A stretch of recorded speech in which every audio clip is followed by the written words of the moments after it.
Welcome to Paper Cut Crafts. Today I'm going to show you how I make a shadow box. This is just the basic form, and then I am going to just do some fun things with it. So here I already have a die cut in here. It's just so that it was already pre-done before. And this is going to be the window that we look through in the shadow box. This cardstock is 5.5 by 10.5, and it is scored at 1/2, 4 1/2, and at 8. And then we also have to have a front cardstock that is 4 by 5.5. So here I'm just folding all my score marks. When you do a die cut, you do have to make sure that you're die cutting in the correct part of the fold. You want to make sure that it is the part that's going to form that's forming the shadow box itself, so when you fold it up you have that opening in the proper position. So this is your basic form, and that's all there is to it. The rest of it is more just fancying it up. So now I'm going to use this tear and tape, and I'm putting this on my tab. The tear and tape holds it best and is more secure than, say, Snail, which is also retiring. As I was making this, I suddenly realized I still need to put this front piece in. This is the part that you're going to look through the shadow box into. So you want this to be stamped and placed before you close up that shadow box tab. If you don't, then you're going to end up having to slide it into the box after it's assembled. So make sure you have this stamped and colored with whatever it is that you want to put into your shadow box.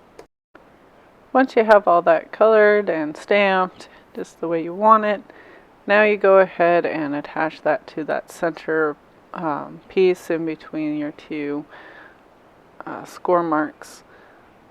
It should line up just right. This one is 5.5 long. I believe it's by 3 inches. You would just measure in between those two.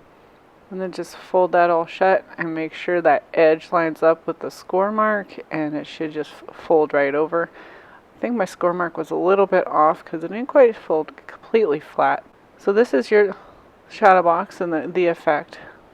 So now I'm going to work on the front part of the card. So this piece is 5.5 by 4.25, and I am just going to attach it to the piece, this front panel that you see me putting the snail on, and this just kind of extends it so that it covers the whole card.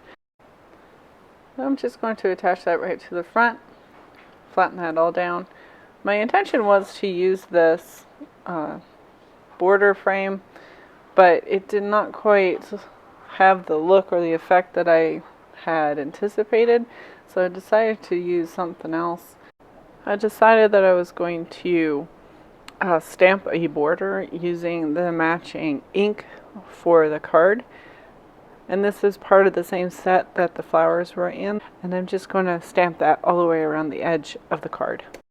I am using the large dimensionals to create a lifted matte section for the center. There's nothing on this part. I'm just going to use it to create that matte behind the decorative frame.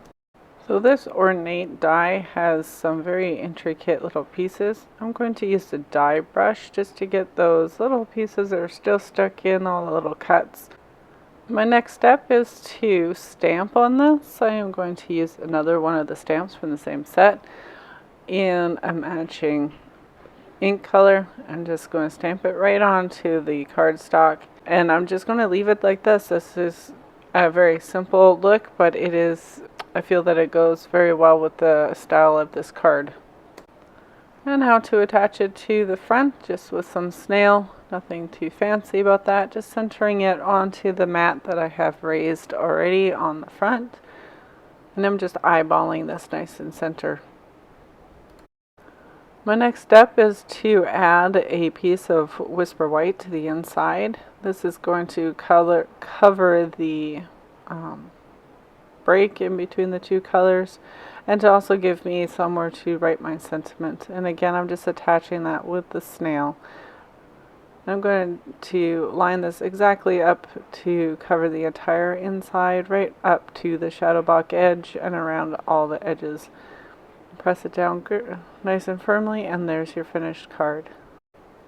A couple of times just open it to get those seams working good, and now you can see how this is a simple little shadow box card. You can decorate the outside as you see fit with leaves and other pieces. So here's the finished card. Thank you for watching. Please like and subscribe. Happy stamping!